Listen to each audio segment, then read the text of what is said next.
अस्सलामुअलैकुम दोस्तों, और सब क्या हाल चाल है। सब ठीक ठाक उम्मीद है सब खैरियत से होंगे। आप लोग का एक न्यू वीडियो में स्वागत है।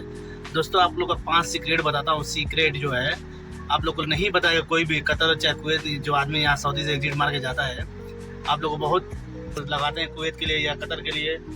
तो पहले नंबर पे ये है कि जो वहाँ पे सैलरी लगती है, जो बोलते हैं 1400 प्लस 300, 1500 प्लस 300, इसमें फ़र्क है भाई।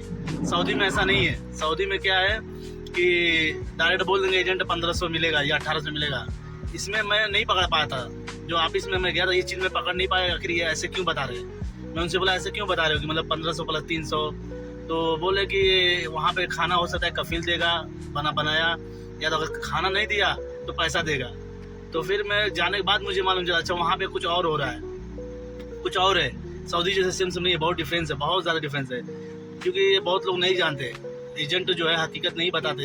एजेंट हो चाहे ऑफिस वाले हो, ये सब वो 300 नहीं मिलेगा। 300 क्यों नहीं मिलेगा, मैं आपको बताता हूँ किसे नहीं मिलेगा। वहाँ पे मिलता है आपके नाम से खाना मिलता है, गवर्नमेंट खुद देता है। जैसे अपने इंडिया में जो राशन पे मिलता है 5 किलो खाना राशन, जो गेहूँ चावल सब कुछ, वहाँ पे भी ऐसे मिलता है। कतर में चाहे कुवैत में, मैं दोनों जगह पता किया हूँ। मैं तो कतर का मैं बता रहा हूँ क्योंकि कतर में था, मुझे मालूम है।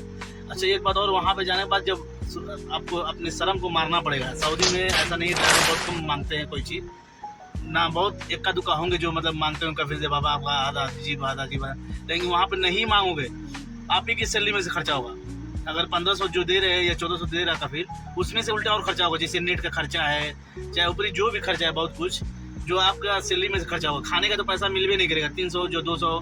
और यहाँ पे जो सऊदी में एक चीज़ में देखा हूँ, बहुत सारे ऐसे बंदे हैं जो सऊदी के घर में हाउस ड्राइवर में है, सऊदी का भी काम करते हैं, प्लस अपना बाहर गाड़ी भी धोते हैं, पड़ोसी वड़ोसी का, चाहे हाउस क्लीन कर देते हैं, चाहे मस्जिद पकड़ लेते हैं। वो 200-300 खर्चा पानी इधर से कमा लेता है। अगर 1800 कमा रहा है, फिर भी ऊपरी खर्चा पानी कहीं ना कहीं से निकाल लेता है। हाउस ड्राइवर में बात कर रहा हूँ, बाकी कंपनी वाले तो करते ही हैं, लेकिन वहाँ पे बिल्कुल ऐसा नहीं है दोस्तों।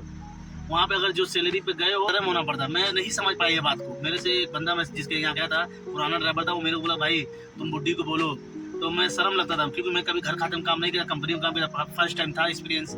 अब मैं, वो मेरे को बोल रहा है, तो मेरे को शर्म के मारे बोल नहीं पा रहा था मैं। तो मैं बोला चलो बोलते हैं। तो मैं 1-2 महीने बाद एक बार बोला कि मामा ये मेरे को चाहिए, तो दे दी। उसके बाद 2 महीने, मैं 2-3 महीने नहीं बोला। तो 2-3 महीने बाद बोला, तो बोले कि मैं सैलरी दे रहा हूँ ना, उसमें तुम खरीद के खाओ।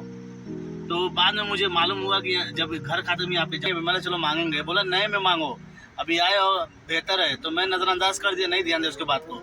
तो बाद में ये सामने आया बात कि नहीं मांगोगे तो फिर बाद में क्या होगा, आपके सैलरी में से बोलेंगे आप अपने सैलरी में से ले लो। वहाँ पे जो शुरू से मांगता है, जैसे जाओगे बाबा ये नहीं है, बाबा वो नहीं है, मांगने का आदी बनाना पड़ेगा शुरू में। तो हम लोग का भी, मेरा पहली बार एक्सपीरियंस था घर खाते में। मैं 10 साल सऊदी में था, मुझे कभी मतलब घर खाते में काम नहीं किया था। अब वहाँ पे जाने के बाद कुछ और देखना पड़ा। मेरे को शर्म आता था, हर बंदा नहीं मांगता है। फर्स्ट टाइम मेरा था घर खाते में, मुझे क्या मालूम कि ऐसा ऐसा इसमें सिस्टम है। तो मुझे बोल रहा है तो मैंने ध्यान दिया उसको। फिर बाद में आगे चल के शुरू में तो थोड़ा बहुत सामान दिया, जैसे जो तेल है, चावल है, थोड़ा बहुत, पूरा सामान नहीं दिया। फिर आगे चल के मुझे ज़रूरत पड़ी, मैं एक बार बोला कि मेरा सामान चाहिए, तो वो बोली बुड्ढी की अभी सैलरी मैं दे रही हूँ ना, उसमें से खरीद लीजिए। मैं बाद में वो बात को मैं सोचा कि ये बंदा सही बोल रहा था। और सबके साथ ऐसा होता है, अगर जो नया बंदा शर्म के मारे नहीं बोलता है। आप सोच लो, सिम का खर्चा अलग है रिचार्ज का, वो रिचार्ज का अलग 100-150 चला जा रहा है, मालूम है। अब बहुत से ऐसे हैं कुवैत और कतर में कि रिचार्ज का पैसा खुद कफील देता है, पूरा मोबाइल का खर्चा देता है।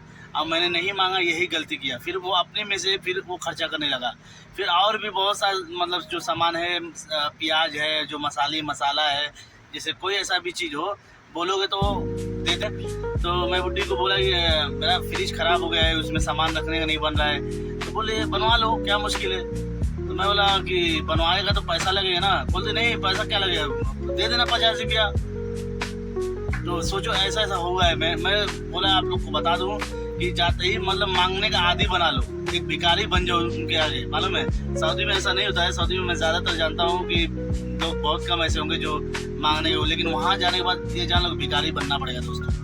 कतर हो चाहे कुवैत हो, नहीं भिखारी बनो तो आपकी सैलरी जो बात हुई है उसमें से पूरा खर्चा होगा, फिर 1000 रियाल बचेगा। अगर मैं कतर में था, कतर के बाद बता रहा हूँ, मेरा 1000 रियाल बचता था 1700 सैलरी जाने के बाद, सोच लो। तो इसलिए मैं आप लोगों को मैं सोचा बताऊँ, अगर कोई भी बंदा जा रहा है ये चीज़ हमेशा ध्यान दे तो आप लोगों को शायद काम आ जाए। क्योंकि मेरे साथ ऐसा हुआ, तो मैं सोचा आप लोगों को कुछ बढ़िया तरीके से एडवाइस दें जो समझ में आ जाए। अगर जा रहे हो तो बहुत होशियार हो जाओ।